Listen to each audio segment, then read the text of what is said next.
കടൽ കക്ക കൃഷിയിൽ ഉപയോഗിക്കുമ്പോൾ ഹെവി മെറ്റൽസ് ചെടിയിൽ വരില്ലേ എന്ന് ധാരാളം ആളുകൾ കമന്റിലൊക്കെ സംശയം ചോദിക്കാറുണ്ട്. അപ്പൊ ശരിക്കും ഇതിനെക്കുറിച്ച് നമ്മൾ മനസ്സിലാക്കേണ്ട ഒരു കാര്യം, ഈ പ്രത്യേകിച്ച് ഷെൽ ഫിഷുകൾ, കൊഞ്ച്, കക്ക പോലുള്ള ഷെൽ ഫിഷുകളുടെ ധർമ്മം തന്നെ ആ വെള്ളത്തിലുള്ള എല്ലാ ഇമ്പ്യൂരിറ്റീസിനെയും വലിച്ചെടുക്കുക എന്നുള്ളതാണ്.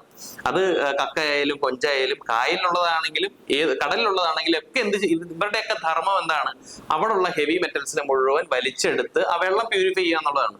നമുക്കറിയാം, നമ്മുടെ എല്ലാ വേസ്റ്റും ഇപ്പൊ നമ്മൾ കായലിലും കടലിലും ഒക്കെ കൊണ്ട് ഡംപ് ചെയ്ത് കടലും കായലും എല്ലാം ഭയങ്കര പൊല്യൂട്ടഡ് ആണ് അല്ലെ.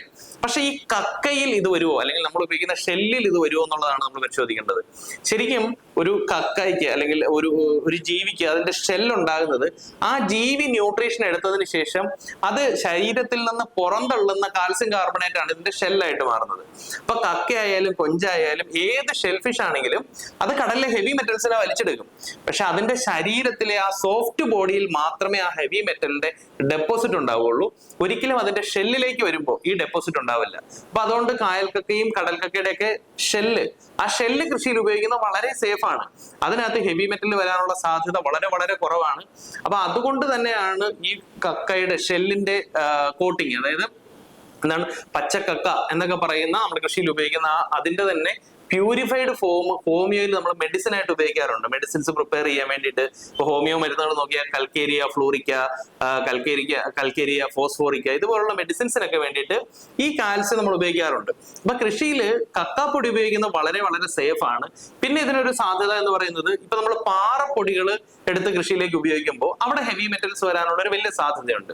എങ്ങനെയാണ് ഈ പാറകൾ ഉണ്ടാകുന്നത്? കൂടുതൽ പാറകളും നമുക്ക് അറിയാവുന്നതുപോലെ അഗ്നിപർവ്വത സ്ഫോടനങ്ങളിൽ നിന്ന് പുറത്തു വന്ന ലാവ ഉറഞ്ഞൊക്കെ ഉണ്ടായതാണ് കൂടുതൽ പാറകളും അല്ലെ. അപ്പൊ ഈ പാറയിൽ ശരിക്കും ഒരു കാൽസ്യം കാർബണേറ്റ് ഉള്ള ഒരു പാറ നമ്മൾ എടുക്കുന്നു, അല്ലെങ്കിൽ ഡോളോമൈറ്റിന്റെ ഒരു പാറ നമ്മൾ എടുക്കുന്നു. അതിന്റെ ഏതെങ്കിലും ഒരു ഭാഗം നമ്മൾ ടെസ്റ്റ് ചെയ്ത് നമ്മൾ ഓക്കെ ആണ് എന്ന് പറഞ്ഞാലും ആ പാറയുടെ മറ്റൊരു ഭാഗത്ത്, അല്ലെങ്കിൽ അതിന്റെ തന്നെ കുറച്ച് അപ്പുറത്തൊരു ഭാഗത്ത് അതേ രീതിയിലുള്ള ഒരു മിനറൽ കോമ്പോസിഷൻ ആയിരിക്കണം എന്നൊരു നിർബന്ധവും ഇല്ല അല്ലെ. അത് വേറെ ആയിരിക്കും.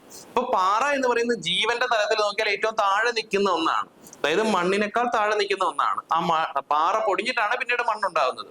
അപ്പൊ അതുകൊണ്ട് തന്നെ അങ്ങനെ പാറപ്പൊടി നമ്മൾ ഉപയോഗിക്കുമ്പോൾ ഹെവി മെറ്റൽസ് വരാനുള്ള ഒരു സാധ്യതയുണ്ട്. പക്ഷെ കൃഷിയിൽ നമ്മൾ ഡോളോമൈറ്റ് ഉപയോഗിക്കുന്നു, കാൽസ്യം കാർബണേറ്റ് ഉപയോഗിക്കുന്നു. അപ്പോ മണ്ണിന്റെ pH 7 7 കൂടുതലോ ആണെങ്കിൽ ഈ ഹെവി മെറ്റൽസ് ഒരിക്കലും വില്ലനാവില്ല. കാരണം ഹെവി മെറ്റൽസ് സൊല്യൂബിൾ ആയിട്ട് ചെടിക്ക് ലഭ്യമാകുന്നത് അസിഡിക് മീഡിയത്തിലാണ്. മണ്ണിന്റെ pH അസിഡിക് ആണെങ്കിൽ മാത്രമേ ഈ ഹെവി മെറ്റൽസ് അലിഞ്ഞ് ചെടിക്ക് വലിക്കാൻ പറ്റുന്ന രീതിയിലേക്ക് ആവുള്ളൂ. അല്ലെങ്കിൽ ഒരിക്കലും ഈ ഹെവി മെറ്റൽസ് ചെടി വലിച്ചെടുക്കില്ല. അപ്പോ നമ്മൾ കടൽ കക്കയോ കായൽ കക്കയോ ഏത് കക്ക ഉപയോഗിച്ചും കൃഷി ചെയ്യുന്നത് വളരെ സേഫ് ആണ്. അതിനകത്ത് ഹെവി മെറ്റൽസ് വരാനുള്ള സാധ്യത വളരെ വളരെ വളരെ കുറവാണ്.